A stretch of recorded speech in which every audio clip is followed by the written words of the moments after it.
eu sou o Magela e essa é a segunda temporada de Diálogo sobre Ciência e Natureza, um projeto da ONG Grupo Brasil Verde, do Grupo de Pesquisa em Áreas Protegidas, que tem por objetivo resgatar, registrar e eternizar a história da conservação da natureza e da ciência no Brasil.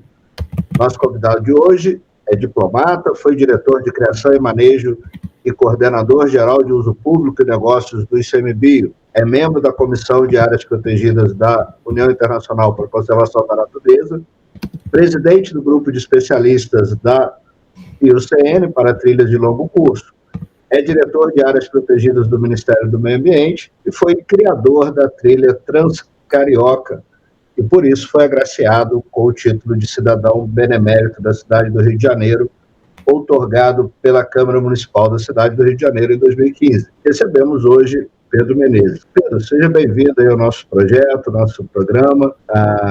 Tudo bem com você? Como é que você está? Professor, muito obrigado por estar aqui. É uma honra fazer parte desse projeto, que acho que tem o propósito muito interessante de registrar um pouco da história da conservação no Brasil, sob todos os seus ângulos, e especialmente para mim, que venho de um grupo que é um grupo quase invisível na história da conservação, porque somos um pouco vistos como outsiders, que é o grupo daqueles que veem a conservação pelo prisma do direito, da conexão do ser humano com a natureza. É um privilégio.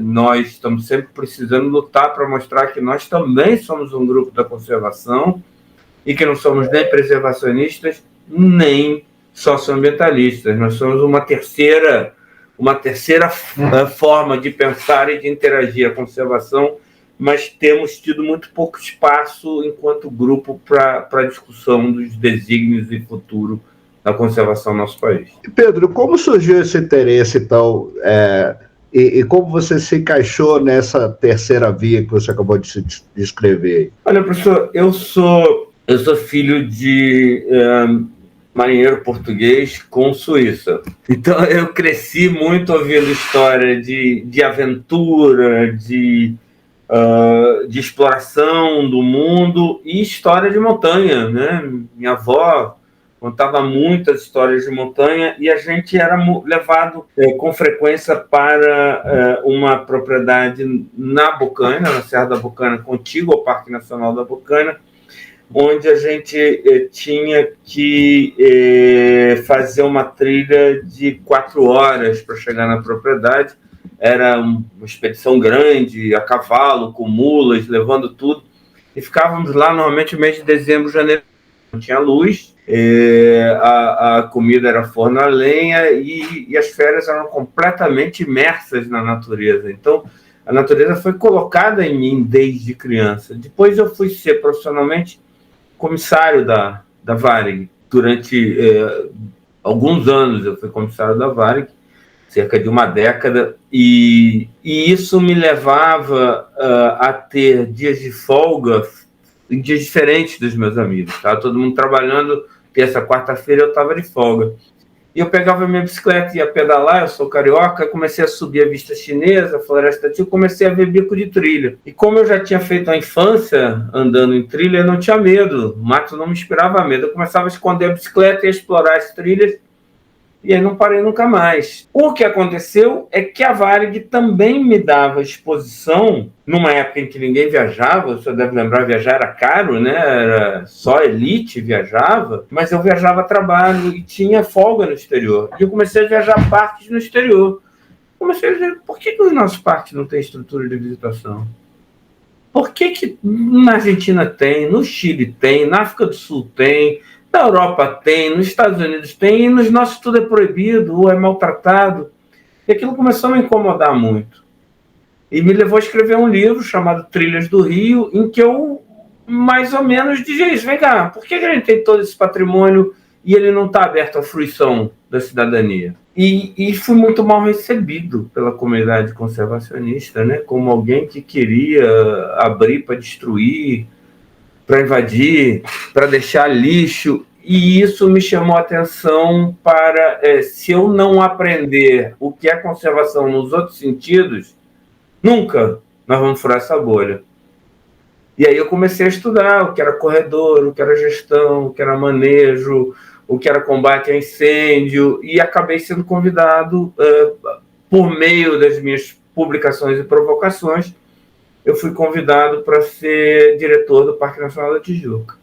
E aí começou uma vida ligada à conservação, tanto na diplomacia, onde eu me liguei muito às negociações internacionais, quanto também na própria área ambiental. Eu tive 4 vezes cedido para a área ambiental. Pedro, você também teve uma experiência como intercambista na Austrália, né? Essa experiência na Austrália te despertou para a importância das áreas protegidas, para essa visão diferente do que tínhamos no Brasil, e também para a questão do voluntariado? Como você vê essa questão aí? Doutor, professor, para a conservação, vem depois de eu ter sido intercambista. Agora, eu fui intercambista com uma instituição chamada AFS, American Field Service, antigo American Field Service, que é uma instituição basicamente voluntária, que dá bolsas de estudo no exterior.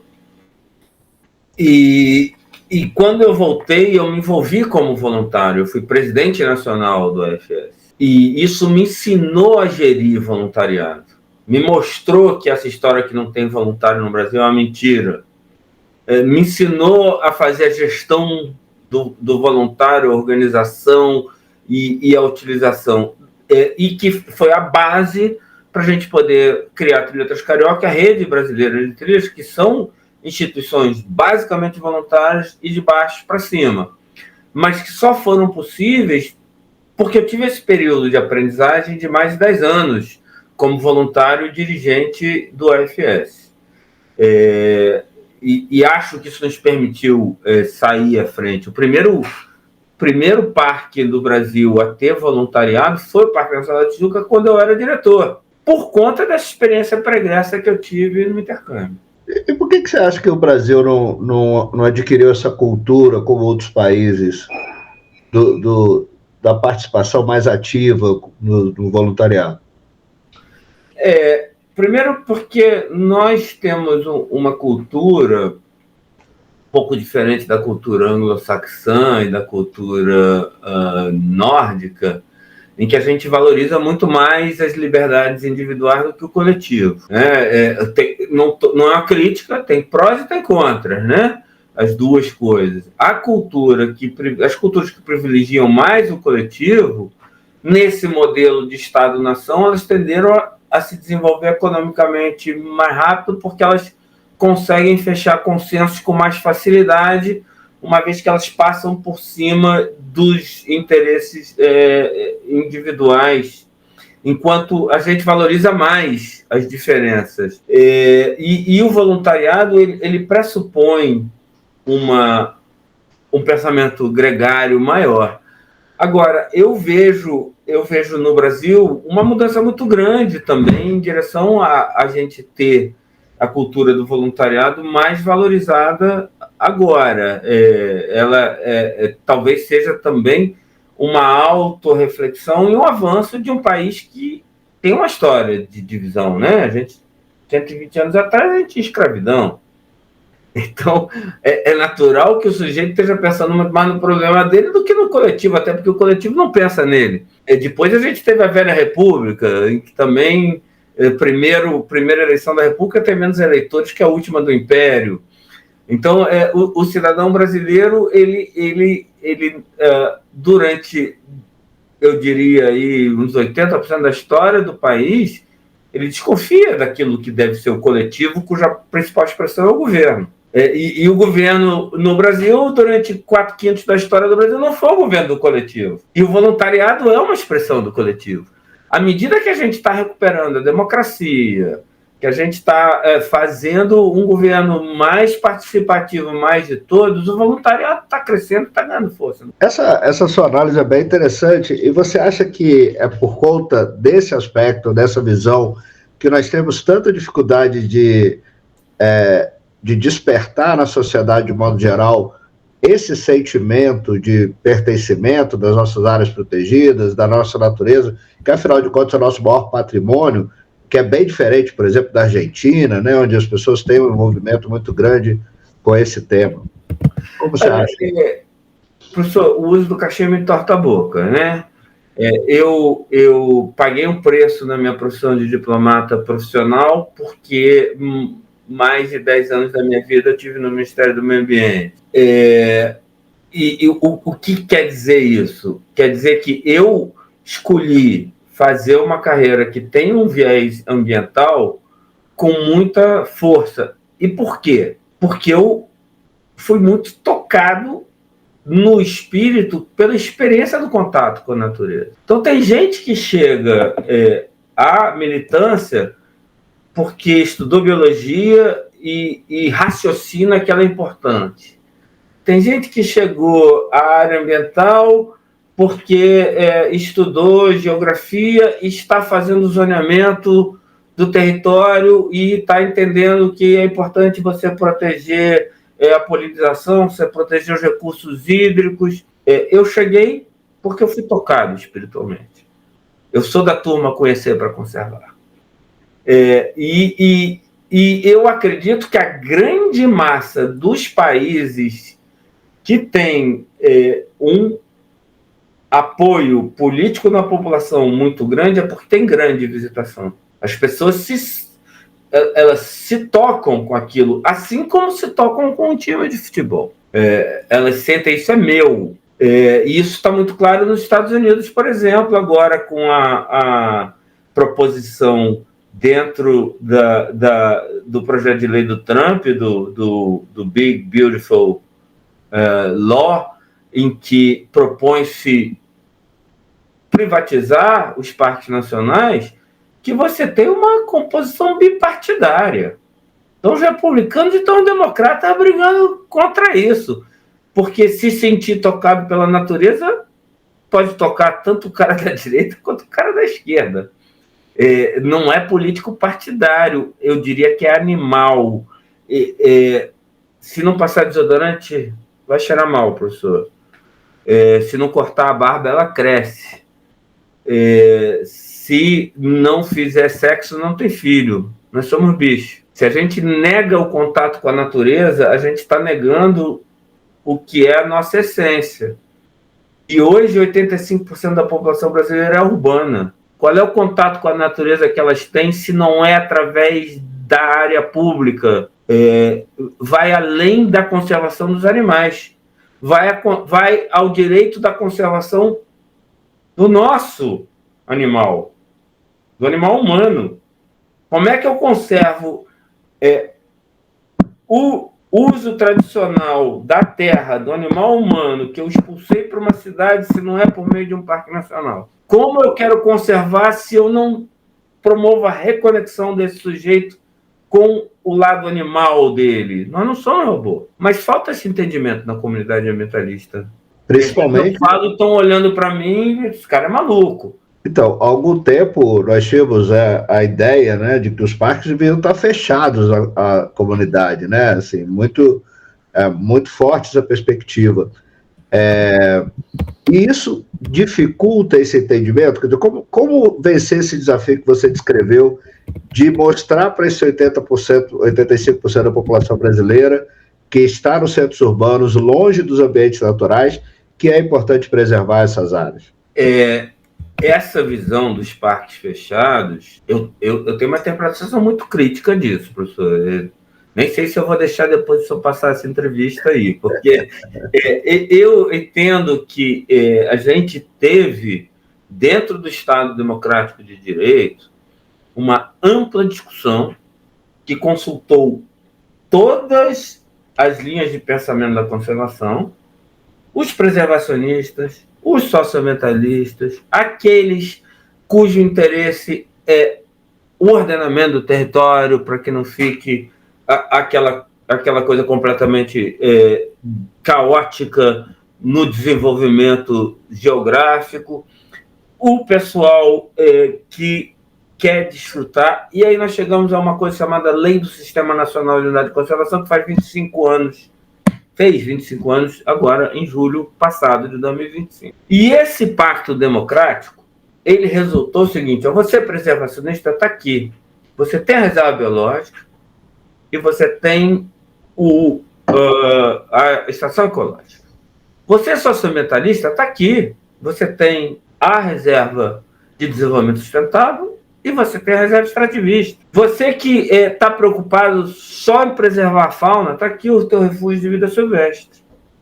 E você que quer reconexão, aqui o Parque Nacional e o Monumento Natural, cujos nomes não estão aí por acaso.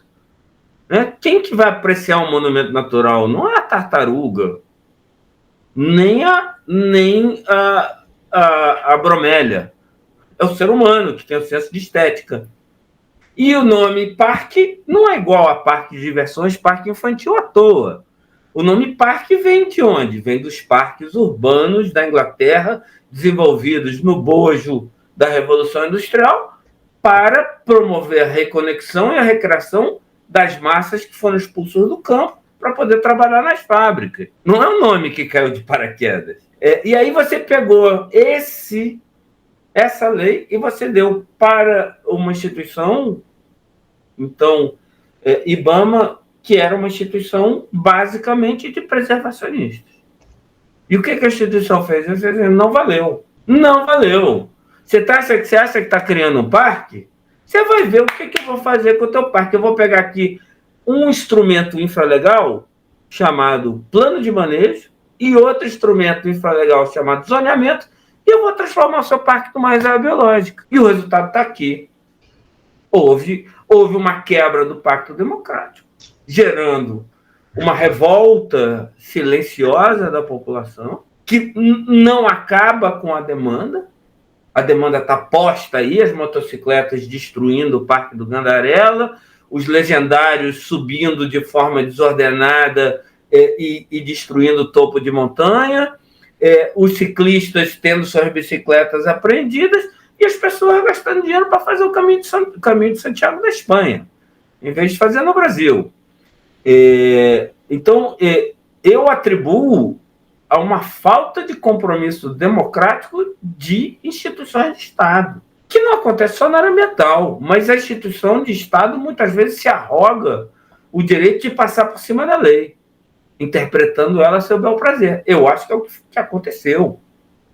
E não à toa, nós tivemos, anteontem, o presidente Lula assinando, sancionando uma lei da visitação pública em parques. Nossa, 25 anos depois do SNUC, você precisa sancionar uma lei de algo que já foi discutido 25 anos atrás, porque as instituições não cumpriram o que era o Pacto Democrático? Essa é a minha visão. Agora, a minha visão é a visão de quem milita por essa causa há 30 anos.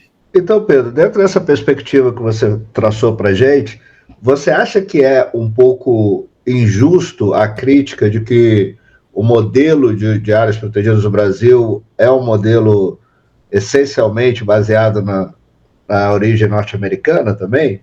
E isso é o fato que gera os conflitos socioambientais que a gente ouve tanto falar? Eu acho muito injusta essa crítica, professor.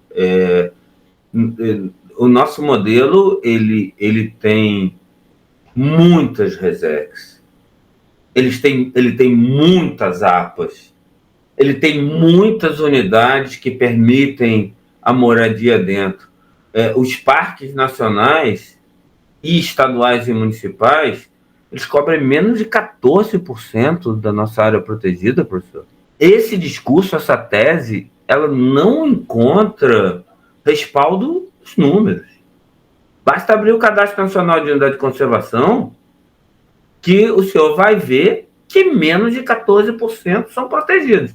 Agora, a discussão, que é uma discussão válida, Não é se o modelo é o norte-americano, até porque nos Estados Unidos não tem Resex, nem RDS. A gente tem.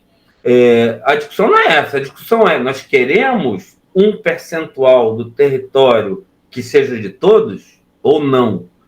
Porque, mal ou bem, uma Resex, ela não deixa de ser uma privatização para um grupo, com o conselho, cujo conselho é deliberativo. É bacana, resolveu aquele grupo, que é o grupo que resistiu e ficou ali. Mas e os 85% que moram na cidade? O que sobrou para a gente? Eu acho que esse é um discurso elitista, porque ele está privilegiando quem está ali morando no campo, mas ele está esquecendo 160 milhões de brasileiros que sofrem de déficit de natureza. O que a gente vai oferecer para ele? Sujeito que quer pernoitar na natureza, o que quer se reconectar, o que quer fazer uma trilha. Proteção integral com direito à recreação, sem moradia, é menos de 14% do sistema, professor. Aonde que a gente está copiando o sistema americano? A gente tem elementos do sistema americano? Tem. A gente tem elementos do sistema europeu? Tem. A APA é o Parque Natural da Europa. A gente tem elementos do sistema africano com as suas conservancies? Tem. A gente tem muitas Resex e muitas RDS. Agora, a gente vai negar a essa massa de pessoas que moram nas cidades o direito à reconexão, e muitas vezes a gente ouve dessas pessoas, não, isso é uma agenda de homem branco, da elite, que essas pessoas nunca foram visitar a reserva biológica do Tinguá, nunca foram ver a Floresta Nacional de Brasília, nunca foram nas unidades de conservação urbanas e periurbanas para ver que a massa da classe C também tem déficit de natureza. E a gente não estamos falando de turismo quando a gente fala de parque, professor. Nós estamos falando de recreação.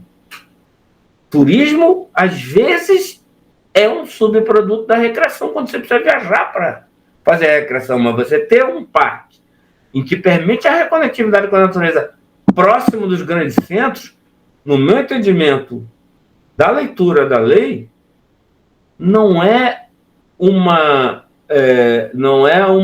tolerância da instituição, é uma obrigação legal, que não é cumprida, ou não vinha sendo cumprida, e agora, sobretudo com a visão muito aberta e muito holística da ministra Marina Silva, a gente começa a ver que isso começa a ganhar espaço e voz.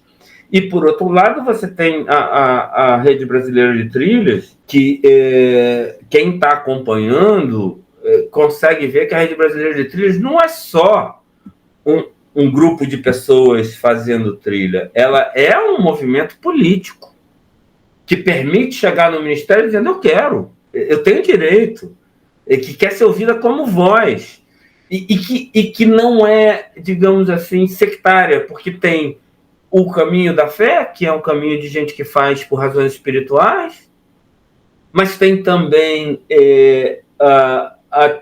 o caminho da Serra do Mar, que são os montanhistas raiz, e tem também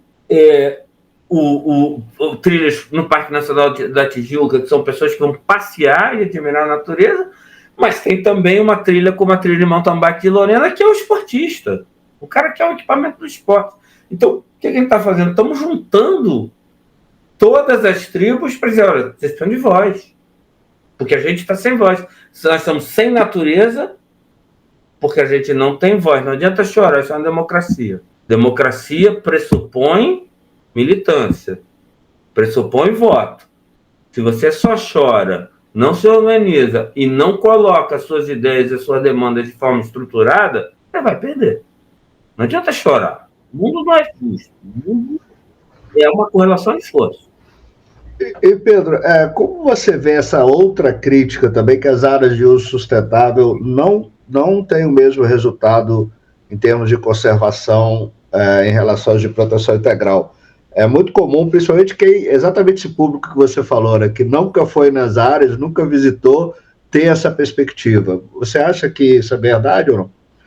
Professor, eu vou responder essa pergunta de uma forma mais ampla. O que eu acho é que nós não temos uma estratégia de conservação com uma ferramenta. Nós temos uma estratégia de conservação com 12 ferramentas. O que eu falei atrás foi que, olha, quando esse grupo negou a visitação ao Parque Nacional, ele abriu mão de usar a ferramenta recreação para conservação, que é o seguinte: se eu tenho recreação, eu crio amor eu crio pertencimento é voto é pressão na Câmara, é mais força parlamentar, é mais orçamento. Da mesma forma que a gente abriu mão dessa ferramenta, você tem um grupo de pessoas que não entendem que você não consegue proteger 30% do Brasil com proteção integral. Eu não tenho força política para isso. É lindo, é bacana na academia, vai fazer. No mundo em que as pessoas têm fome, têm déficit de moradia, têm déficit de terra, ela é uma ferramenta. Você ter unidade de conservação sustentável tem uma efetividade que pode não ser a mesma efetividade de uma reserva biológica, mas não se propõe a ter a mesma efetividade. E se ela tiver efetividade ali, significa que eu vou ter mais orçamento, mais gente, eu vou fazer com que a de proteção integral proteja mais ainda. Mas eu tenho um mosaico de ferramentas para usar sistemicamente. A gente não tem feito historicamente. A gente tem gerido o SNUC como um conjunto. Ele não foi concebido como um conjunto. Ele foi concebido como um sistema. Ou a gente para sentar e para de botar a culpa nos outros. Você, socioambientalista, que está ruim, mas você é fascista. E entendeu, olha, na verdade, isso foi planejado para ser assim, e o planejamento é bom. Quem sabe a gente começa a trabalhar assim, em vez de trabalhar assim. É assim que eu vejo.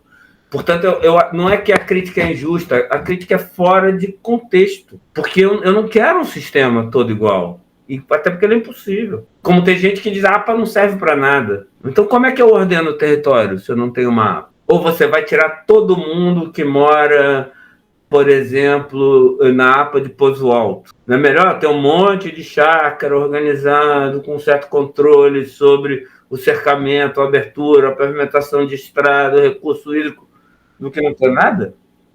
A APA é uma ferramenta. Você falou uma coisa que eu ia tocar no assunto agora, que é a ideia de sistema, né? Quer dizer, sistema não é só um conjunto de unidades, né? É mais que isso e é mais, ou deveria ser mais que a própria lei, né? Quer dizer, é uma forma de gestão realmente que gera uma sinergia. Mas a gente não tem conseguido colocar isso em prática, principalmente com os estados e municípios, né? Esse diálogo. Tem um caso que eu conheço bem, que me incomoda muito, por exemplo, o Parque de Ibitipoca, um dos mais famosos da América Latina. Ele oficialmente não é um parque estadual, mas o Estado de Minas Gerais o chama e o gere como parque estadual, né? E aí isso traz consequências, por exemplo, ele não está lá no Cadastro Nacional de Unidade de Conservação, né? Onde está essa dificuldade de diálogo, de ajuste entre o sistema nacional e os sistemas subnacionais? Está numa coisa chamada ordenações manuelinas, professor. A gente, diferentemente do sistema consuetudinário, a gente não dá valor ao espírito da lei, a gente dá valor à letra da lei. Então, o que faz o Parque Estadual de Ibitipoca ser um parque estadual não é ele ser gerido como um parque estadual, ele ter atributos de parque estadual, ele ter servidores de parque estadual e ele conservar a natureza como um parque estadual. É ele ter o nome parque estadual. Como ele não tem o nome parque estadual, o setor jurídico não me permite reconhecê-lo como um parque estadual. Então, é uma discussão muito mais ampla, assim, mas ele é um parque estadual de fato. Nesse momento, nós estamos apresentando para o CONAMA uma proposta de resolução CONAMA que permita ao órgão gestor notificar o Ministério do Meio Ambiente dizendo, olha, esse parque ecológico Joãozinho e Maria para fins de cadastro nacional de unidade de conservação, é um parque natural municipal, sem que ele precise mudar o nome e ter um decreto. Vamos ver se o CONAMA tem bom senso e aprova, porque o caso de Ibitipoca, infelizmente, não é o único. A gente tem a Reserva Estadual Ecológica da Joatinga, a gente tem o Parque Ecológico da Cachoeirinha aqui no Distrito Federal, e mais, como a gente tem a Fúria Legiferante, já citada pelos nossos escritores clássicos, né? Agora você está criando sistemas estaduais de unidade de conservação. Agora tem o bosque urbano, eu tenho o rio cênico, eu tenho... Gente, para com isso, vocês vão criar um caos. Já tem 12 categorias, põe dentro de uma das 12, por amor de Deus. Mas, enfim, Ibitipoca é um parque. O fato de a gente não conseguir reconhecer, porque a gente tem uma lei, de certa forma, obtusa, que diz que se o nome não for parque estadual, então ele não é parque, ele não muda a realidade. Né? A letra humana não tem o condão de mudar a realidade. E a recíproca é verdadeira também, né? Já fui a muitas unidades de conservação que você chega, acho que eu estou no endereço errado. É só braquiária, boi, casa, esgoto. Não sei se você sabe, mas nós produzimos um artigo aqui identificando exatamente as categorias subnacionais. A gente chegou a quase 90 categorias no Brasil. E aí eu fico imaginando como a sociedade tem dificuldade de entender 12, né? Imagina 90 consideradas unidades de conservação. Então, a proposta que o Departamento de Áreas Protegidas submeteu esse mês, após consulta aos estados, vai nesse sentido. Olha, você, órgão, me manda um ofício e diz: esse negócio aqui, que eu estou chamando de parque recreativo, funcional, aquático, João da Silva, para fins de SNUC, é uma área de relevante interesse ecológico. Eu posso incorporar ela no cadastro, ela passa a ter existência legal, pode receber recursos do Ministério e começa a entrar no Planejamento Nacional de Conservação. Mas ela tem que ter um decreto de criação, tem que ter delimitação e tem que ter gestão. E tem que ter esse ofício do cara dizendo: isso aqui é uma unidade de conservação. Mesmo que o nome dela não seja exatamente o que a lei do SNUC fala. Vamos ver se passa, não posso garantir. Mas posso garantir que a gente está se esforçando. Pedro, nós temos visto aí registros de aumento da visitação nas áreas protegidas às unidades de conservação brasileiras. Você acha que esse aumento é um aumento real ou isso é uma melhoria na coleta de dados ou nos registros? Ou qual a diferença de escala entre essas duas observações aí? Professor, isso é as duas coisas. Existe um aumento real e existe um aumento, melhoria da contabilidade. E existe uma terceira coisa, que pode ser muito bem exemplificada pela APA da Baleia Franca. É uma APA. Nós temos todo verão os paraguaios, os paranaenses, os argentinos, o oeste catarinense indo à praia ali. Vale ou não vale? Nós estamos contabilizando hoje. Em Valer, qual é a principal área mais visitada do Brasil? Provavelmente com para lá de 100 milhões de visitantes. A APA da Orla Marítima do Rio de Janeiro. Pega Copacabana, Ipanema, Leblon, Barra da Tijuca e São Conrado. É uma APA. Essa é uma discussão que a gente tem que ter para frente. Vale ou não vale? O cara sabe que está numa unidade de conservação, não é? Mas potencialmente a APA da Orla do Rio de Janeiro é uma unidade de conservação. Esses números, né? Trabalhar com números é bem complicado. Mas, para além desses números, considerando os parques nacionais, por exemplo, você acha que nós estamos preparados em termos de estrutura para receber esse aumento de visitação? Não, mas é o ovo ou a galinha. O Parque da Tijuca, quando eu fui diretor, e depois vou listar o exemplo da Floresta Nacional do Brasil, ele me dizia: não dá, o pessoal está destruindo tudo, não dá para ter mais gente. E a gente, mais estrutura, mais gente, mais pressão, mais orçamento. Então, assim, não dá para você esperar o orçamento para ter a demanda num mundo em que você está competindo por segurança, saúde, educação, estradas, infraestrutura, moradia. Vai ser algum luminar presidente que vai dizer, não, eu vou dar dinheiro para fazer estrutura nos parques nacionais. Nós estamos numa democracia, professor. O dinheiro vai para onde vem a demanda. Então, se não tem gente visitando, o que eu vou botar dinheiro ali? Como assim? Do lado tem uma escola caindo aos pedaços? Uma democracia que funciona, a nossa está longe de ser perfeita, não tem nenhuma perfeita, mas numa que funciona minimamente, quem define o orçamento é a população. Aumento da visitação significa aumento também de orçamento. Eu não acredito no caminho inverso. E como você avalia a expansão das concessões de uso público no Brasil? E que ferramentas a gente tem para impedir que essas concessões desvirtuem o papel principal das áreas que é a conservação da natureza? Vou começar pelo fim, professor. A conservação da natureza nos parques não é o papel principal. A lei é muito clara.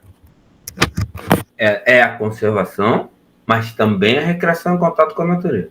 A lei ali não está colocando um na frente do outro.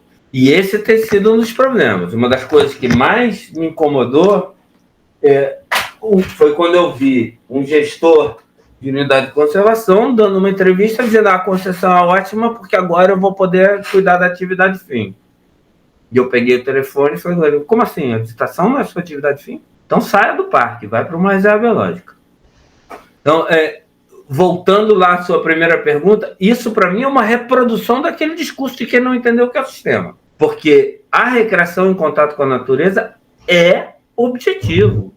Nós somos bichos. Na categoria parque, ela é objetivo primário. Categoria 2 da UCN. Então, voltando à pergunta, a primeira parte eu desconsidero. Porque eu acho que a pergunta não é válida. Não está desviando da atividade fim. É uma ferramenta para atingir a atividade fim naquela categoria. Como é uma ferramenta para atingir a atividade fim na categoria floresta, uma concessão florestal. Na categoria floresta, a exploração sustentável também é tão importante quanto a conservação. A única categoria que a conservação é o único objetivo é a reserva biológica. Na estação ecológica, a conservação e pesquisa, e assim por diante. Então, nesse sentido, professor, a concessão é uma ferramenta a mais. Não é uma ferramenta mágica, não serve para todos os modelos, mas em alguns modelos, colocando dentro do contexto da legislação brasileira, cuja lei de licitações dificulta muito o Estado como prestador de serviço, ela é uma ferramenta importante, porque se eu tenho, como na Tijuca, 5 milhões de visitantes, vou querer comprar uma Coca-Cola, vou querer alugar uma bicicleta, eventualmente vou querer me hospedar num camping, vou querer ter um serviço de transporte de bagagem, que eu, como Estado, não tenho agilidade para fornecer. E aí a gente passa a ter duas opções. Ou a gente muda a lei e dá mais agilidade ao Estado, ou a gente chama o privado para fornecer esse serviço. Porque a demanda pelo serviço existe. A opção é eu ter uma unidade com muitos visitantes e não ser capaz de vender uma água, não ser capaz de vender uma Coca-Cola, não ser capaz de ter um camping ou uma pousada, porque eu não tenho uma legislação que me permita ter agilidade. Então, essa discussão ela tem dois caminhos. Na medida que eu atendo, que eu atinjo um estado de maturidade da unidade de conservação em que essa demanda passa a ser forte, ou eu rediscuto a lei e dou agilidade ao Estado para prover esse serviço, ou eu faço uma concessão para o privado fazer esse serviço, porque a demanda existe. Quantas vezes o senhor não ouviu falar, eu fui nos Estados Unidos, lá eu consegui dormir dentro do parque, lá eu tinha um restaurante maravilhoso, lá eu podia contratar um transporte que me levava ao parque, no Brasil você não consegue. Dá para fazer dentro do marco público? Dá, não com essa lei que a gente tem. Mas a discussão e a crítica que acontece aí, você não acha que a gente pode cair num ciclo vicioso que pode não ter limites? Por exemplo, o aumento da visitação aumenta a demanda, aumenta a necessidade por novos serviços, aí começa a se criar novos serviços, novos atrativos, e a gente não corre o risco do parque virar um parque de diversões? É essa questão que eu queria sua análise, assim, onde a gente pode estabelecer esse limite e dizer, olha, peraí, o lucro já está aí, a demanda já apareceu, não há necessidade de botar um pedalinho a mais ou enfim, um atrativo artificial a mais. Onde a gente chega nesse limite? Como controlar esse limite? Professor, o risco ele vai sempre existir. Não só na gestão de parques, né? Quando a gente decidiu permitir van para competir com ônibus no Rio de Janeiro, a van tinha ar-condicionado, limite de passageiros, era bacana. Hoje é um caos, controlado pela milícia. Para comparar em outro setor, o risco sempre existe. Agora, para isso existe o Ministério do Meio Ambiente, para isso existe o órgão gestor, que é para fazer essa sintonia fina. Cabe roda gigante num parque nacional? Eu acho que não cabe. Para isso tem um conselho gestor, né? Todas as unidades de lei têm que ter o seu conselho consultivo, as coisas têm que passar pelo conselho consultivo. Como servidor público, eu entendo que essa decisão é da sociedade. Nós somos executivos. E para isso tem os mecanismos, a sociedade, o parlamento, o presidente da instituição. O risco ele existe. E existe de uma forma, e isso também como servidor, às vezes eu tenho dificuldade conversando com a militância acha que tem que ser o que ela acha. Eu acho que tem que ser o que a sociedade acha, independente do que eu acho. Porque eu tenho meu espaço para ser militante. Como servidor, não. Como servidor, se a sociedade definir algo que eu estou em desacordo, lamento. Isso é democracia. Eu tenho espaço para colocar a minha opinião enquanto sociedade. A força do movimento ambientalista também é sua fraqueza, que é o pertencimento. E o pertencimento traz a síndrome do dono da verdade. E o dono da verdade, às vezes, não está vendo o que a maioria pensa. Então, não tenta convencer a maioria, mas brigar contra a maioria. O caso dos legendários está aí. Você vai me perguntar como pessoa, que eu acho um absurdo. Como servidor público, eu vou lhe dizer, são 170 mil pessoas. Qual é a solução que a gente tem para esse problema? São 170 mil pessoas querendo rezar no topo da montanha. O que a gente vai fazer? A gente vai proibir? A gente vai ordenar? A gente vai criar instrumentos? A gente vai sentar e conversar e tentar ver qual é o ponto de chegada? É diferente. Minha posição enquanto indivíduo é uma, como servidor público é outra. Até porque eu, servidor público, sou do governo de direita, de esquerda, de centro, anárquico, tem que manter uma coerência que não é a mesma do cidadão, Pedro. Bacana. Queria começar a falar um pouco das trilhas agora, sobretudo da rede de trilhas, mas resgatando a origem disso, a gênese disso, né? Como foi? Desse uma resumida aí dessa trajetória desde da Transcarioca até a rede de trilhas.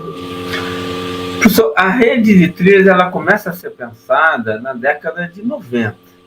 Ela resulta de uma visita à África do Sul, que tinha o South African Hiking Way System.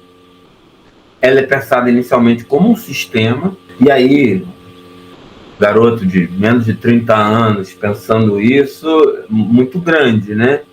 Apareceu uma oportunidade de apresentar um projeto para a Prefeitura do Rio de Janeiro. Aí ela foi apresentada como Rede Carioca de Trilhas, tendo a trilha Transcarioca como a sua espinha dorsal, mas com uma característica muito próxima do que a Rede Brasileira de Trilhas hoje. O prefeito de então, Luiz Paulo Conde, se encantou com a ideia, disse, vamos implementar isso no Rio de Janeiro. Não era tão fácil quanto parecia, mas ela então nasce ali no Rio de Janeiro, no final da década de 90. A Trilha Transcarioca, ela é o principal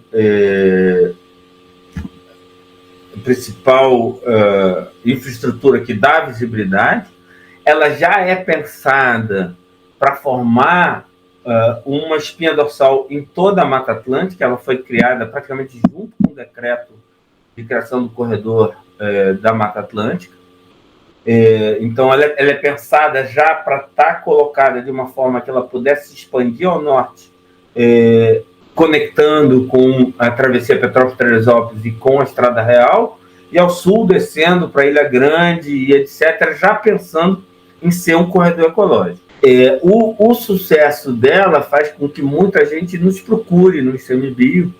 Eu quero fazer igual, tá bacana, tem muita demanda aqui. O que nos deu inicialmente um grande medo, que é o medo do servidor de eu não vou ser capaz de dar conta disso, e isso vai virar um caos. Mas nós era um grupo ali de umas 10 pessoas que já estava bastante enfronhado no estudo do tema, rede de trilhas como ferramenta de conservação, seja pela conectividade, seja pela recreação, seja pelo pertencimento, trazendo voto e recurso. E aí a gente entendeu, olha, se a gente não mata isso no peito agora e trata de forma estruturada, nós vamos ter um conjunto de trilhas, não vamos ter uma rede de trilhas. A demanda está posta, um conjunto de trilhas vai resultar em competição entre trilhas, porque trilha traz pertencimento, logomarca traz pertencimento, e não vai ser a ferramenta do sistema. O Estado de São Paulo vai querer implementar as suas, a União as suas, os municípios as suas, e a gente não vai conseguir pensar de forma integrada quando sair das respectivas jurisdições. Então, aí a gente pensa como é que a gente conduz esse movimento. Isso gera uma sinalização padronizada, que é pensada para ser de baixo para cima, mas também de cima para baixo. De baixo para cima, em que sentido? Cada um pode ter a sua pegada. Idealmente, ela vai representar alguma marca já de desenvolvimento turístico ou cultural da sua região e vai casar com a sua política regional de desenvolvimento de turismo. Mas todas serão pegadas. Então, se eu do Rio de Janeiro sair para a Amazônia e ver uma pegada lá, eu sou parte disso. Eu também sou parte disso. Ou seja, você cria o pensamento sistêmico de uma rede que se quer uma rede de corredores ecológicos. E a segunda coisa é uma governança estruturada de baixo para cima, desde o início, para que isso seja nacional. E isso precisa incluir estados, município, União, para que todo mundo entenda. Essa ferramenta não é do ICMBio. Essa ferramenta é do sistema. Portanto, você da Fundação Florestal, do EF de Minas, do INE do Rio de Janeiro, do IDEFLOR do Pará, pode bater no pé e dizer, a rede de trilhas é minha. O ICMBio também pode dizer, a rede de trilhas é minha, e o município de Caxambu também pode dizer, a rede de trilhas é minha, porque ela foi concebida para ser de todo mundo. E assim, eu não tenho distanciamento emocional para dizer para a pessoa que eu tenho certeza do que eu estou afirmando. Mas eu acho que deu certo. Eu acho que ela trouxe pertencimento e eu acho que ela está mexendo com as pessoas nos seus 3 pilares, da recreação, da conectividade de paisagem e da geração de emprego. Beleza. E o Brasil está preparado para gerir essa rede? Pedro, quais são os desafios que você vê daqui para frente? Quer dizer, um movimento que claramente é crescente, né?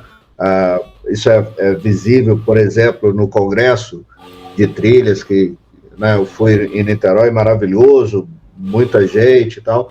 Esse movimento crescente, você acha que nós estamos preparados para gerir isso, administrar isso? Professor, a gente nunca está preparado para o que vem pela frente. Ainda mais com uma demanda reprimida de 30 anos de não implementação da recreação nas unidades de conservação. Mas a gente está ciente do desafio e a gente está sem medo de costurar os atores. Agora mesmo, semana que vem, terça e quarta-feira, a gente vai ter uma oficina com 15 entidades representativas do Brasil para propor um novo marco legal da governança da Rede Trilhas. A gente viu que a governança antiga já não tem a legitimidade que precisa ter agora. A gente tem discutido e tem tentado avançar na medida em que no terreno há mudanças e avanços.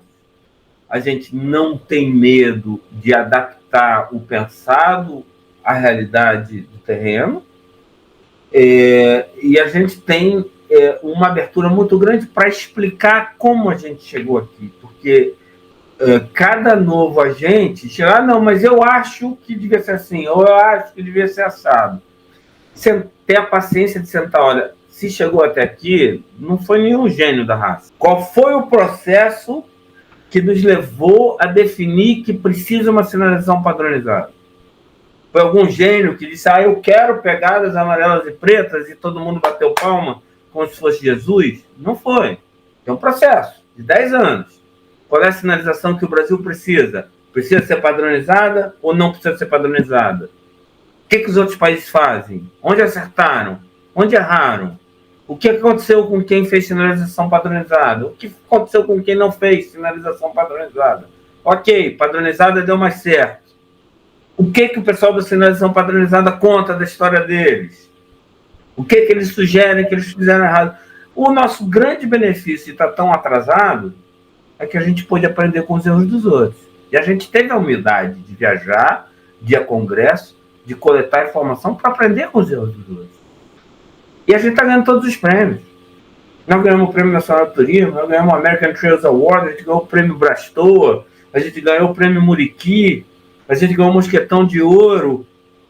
Não porque eu tenho olhos azuis, ou porque o Júlio, presidente, tem cara do Tom Hanks. Não, porque a gente está fazendo um trabalho consistente e de consulta, que não é unanimidade, nem se espera unanimidade, como dizia Nelson Rodrigues, toda unanimidade é boa, mas que é um processo consciente de construção, teste, reflexão, adaptação quando necessário, mas sempre tendo muito claro o objetivo de longo prazo, que é: queremos conectar todas as unidades de conservação do Brasil, queremos ter um equipamento de recreação a menos de 10 quilômetros de todo brasileiro. E queremos ter um sentimento de pertencimento nacional. Para que isso se torne realidade, obviamente, nós precisamos de ter trilhas, e trilhas bem sinalizadas e com sinalizações convidativas, né? Como é que se analisa a nossa trajetória histórica e cultural de ter sinalizações muito mais que chamam a atenção para você do perigo, do não pode, do proibido, do que você ter seja bem-vindo, aproveite, fotografe? Como a gente muda essa cultura? E o pior é que as pessoas não aceitam essa crítica, né? Eu lembro que alguém mandou para mim, fizemos uma trilha maravilhosa e sempre uma sinalização maravilhosa, e a primeira é: proibido, proibido, proibido, cuidado, cuidado, cuidado, não faça, não faça. Eu falei, e aí, o que vai fazer? Né? E a pessoa ficou brava, a gente está começando. Eu falei, mas não é uma necessidade de mudança dessa cultura? O que você acha? É um processo, professor.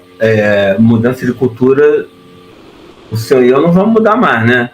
Nossos filhos, talvez os netos, se a gente fizer direitinho, mudam.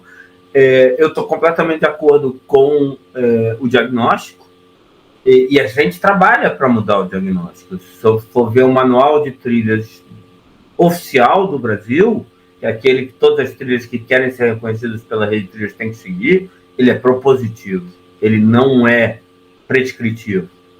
Então, ele evita essas proibições e ele preza pelo bem-vindo. As proibições, no meu ver, são herança do pensamento de que o ser humano não é bem-vindo nas realidades de conservação. Herança daquele pensamento que a gente tratou na primeira fase da entrevista. Esse grupo, que hoje se entende como um grupo de pensamento da conservação, que é o grupo que está à frente da rede de trilhas, mas também está pensando o processo de concessão, o processo de turismo de base comunitária, o próprio processo do direito a você poder acampar, fazer um piquenique. É um grupo que tem uma visão diferente, inclusive, dessas mensagens. Assim, que bom que você veio, você é bem-vindo. Nós precisamos de você e você precisa da natureza. Mas não vai ser da noite para o dia. Outro desafio que eu acho que vocês estão encarando, mas queria seu comentário também, é sobre a diversidade de público para essas trilhas, né? Uma coisa que você já comentou e é realmente absurda, por exemplo, os motociclistas, né? Eu estava agora na Serra da Canastra, uma cena assim absurda. O cara desceu de moto numa trilha que só passava uma pessoa, não tinha nada a ver para chegar no lago, só para tirar uma foto que desceu ali. Eu, aliás, vi duas experiências que eu queria destacar e trazer para a nossa conversa. Outra foi com corredores de montanha em Itatiaia, recentemente. Estava com meus filhos de 5, 6 anos fazendo trilha comigo, e aquele monte de gente passando correndo, você quase que tem que se jogar para o lado e tal. Como a gente lida com esse desafio? Eu acho que a primeira coisa é não negar. Hoje, o tratamento para os motociclistas é proibido. Ok. E o que a gente está fazendo para garantir a proibição? A PM não quer fazer, a gente diz que não tem recurso, continua proibido e eles continuam destruindo. A gente precisa encarar o problema como ele é. Tem uma demanda grande? Tem. A gente é capaz de impedir? Se a gente for capaz, maravilhoso. E se a gente não é capaz? A gente vai botar o dedo dizendo de quem é a culpa? Nos Estados Unidos, na Austrália, no Zimbábue, existe a figura do parque de recreação. E normalmente são áreas bastante degradadas, com espécie exótica, que tem um valor de conservação baixo, mas que continua tendo, e que você abre para esse tipo de atividade, né? Será que cabe a gente pensar em alguma coisa assim? Não sei. Mas acho que a gente tem que abrir o diálogo. Porque se eu só for proibir sem ter os meios, a proibição passa a ser uma proibição de fantasia, que é o que está acontecendo. Então, a gente fica aqui fazendo aquele velho jogo humano, que é errar é humano, botar a culpa nos outros é mais humano ainda, né? A culpa é da PM. Não, a culpa é do município, a culpa é do ICMBio, a culpa é do motoqueiro. Achou o culpado, não resolveu o problema. Bacana para um adolescente. Para a gente que é adulto, a gente tem que pensar como resolver o problema. Dos corredores de trilha é um pouco mais fácil, porque o impacto deles é muito menor do que o da moto.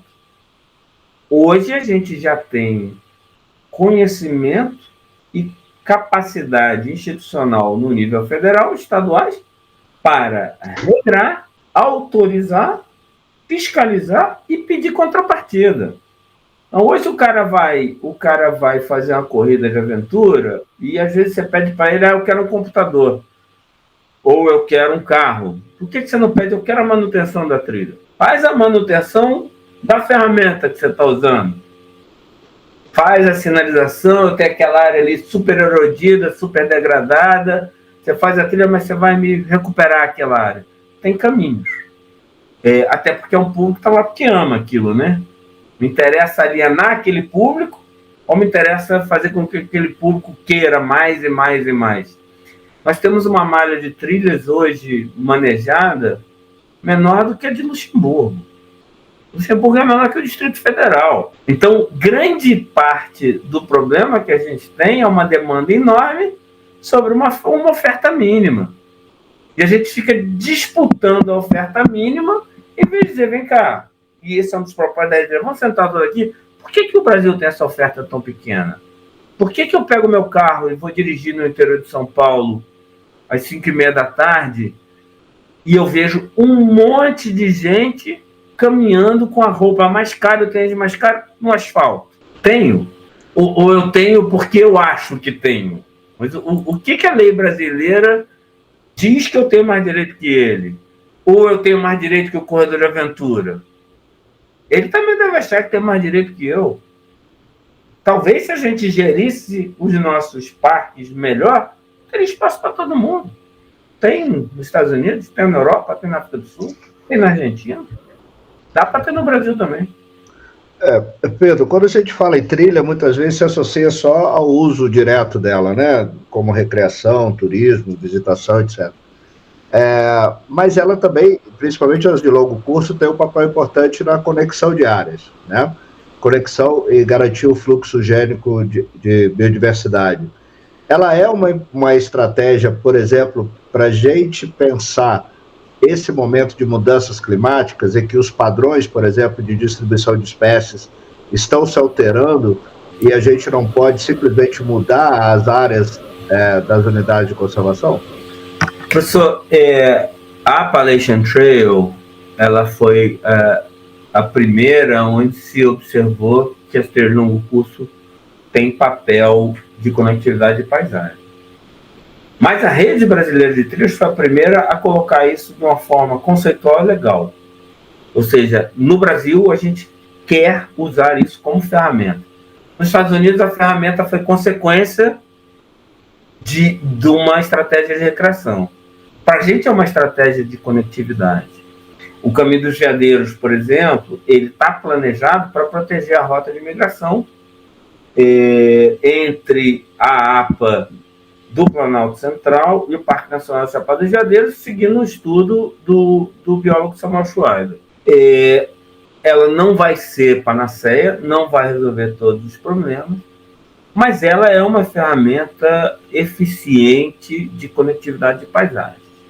Se a gente souber operar ela, até porque até hoje a gente não soube fazer nada melhor com a figura de corredores. A gente acredita firmemente que sim. Mas ninguém que está nesse grupo Rede Brasileira de Trilhas é ingênuo para achar que isso é de um dia para o outro. É um processo que pode demorar 30, 40, 50 anos.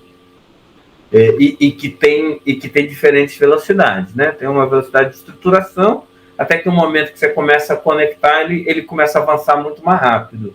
Acredito que eu não vou estar vivo quando isso acontecer, mas entendo que é um processo natural da gente montar as bases, trazer a recreação para dentro.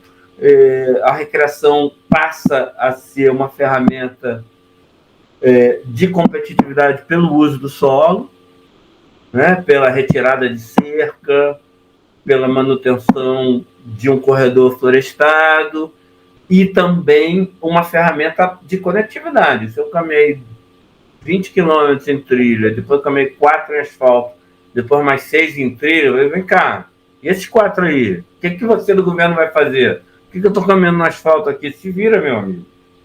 Então, mesmo o processo que a gente está fazendo hoje de reconhecimento de trilha a nível federal, uma das coisas que a gente vê lá na frente, grandes percentuais de trilha de longo curso estão em estradas vicinais.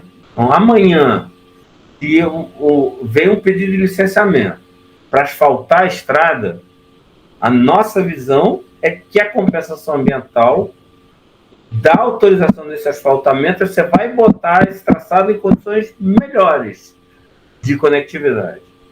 Você vai botar ele dentro do mato, dentro de uma alameda, permitindo a conectividade de paisagens, e aí eu te deixo asfaltar. Não vai ser uma ciclovia. Agora, vamos ver se dá certo, porque isso precisa da pressão da sociedade, né? Uma outra característica que eu acho que é importante refletir sobre, né, para o resultado efetivo que esperamos, é a nossa capacidade de comunicação, né? Eu queria falar um pouco sobre isso, para a gente já ir concluindo.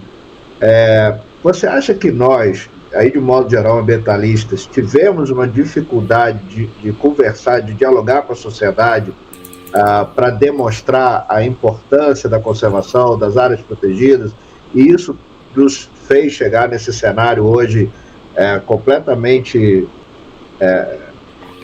algo que nós chamamos a atenção há 30 anos, mas não conseguimos trazer isso para a sociedade? Foi um erro de comunicação? Olha, professor, eu sou casado com uma portuguesa. E a última vez que eu fui exonerado no Ministério do Meio Ambiente, eu fui designado para servir na Embaixada do Brasil no Equador. E eu disse para ela, vamos de carro. Vamos de carro, Não quero que você veja o Brasil.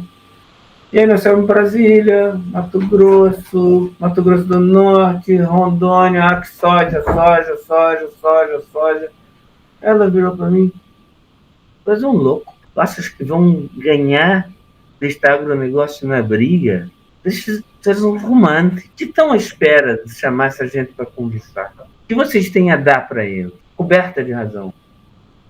E volto à metáfora das pessoas caminhando no asfalto. O agronegócio trouxe muita prosperidade. Essas cidades lá tem loja do Boticário, parque infantil, ruas, calçadas, e o lazer dos caras é pá.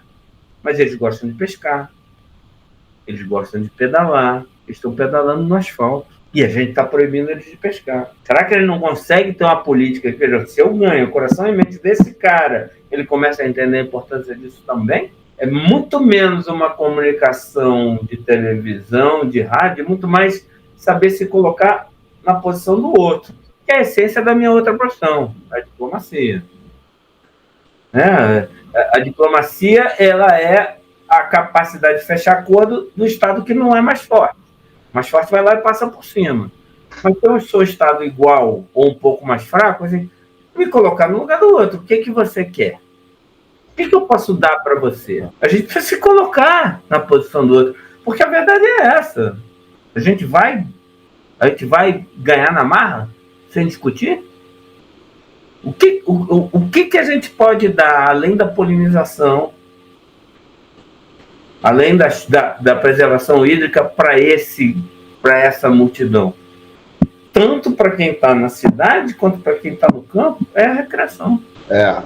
É um caminho, né, Pedro?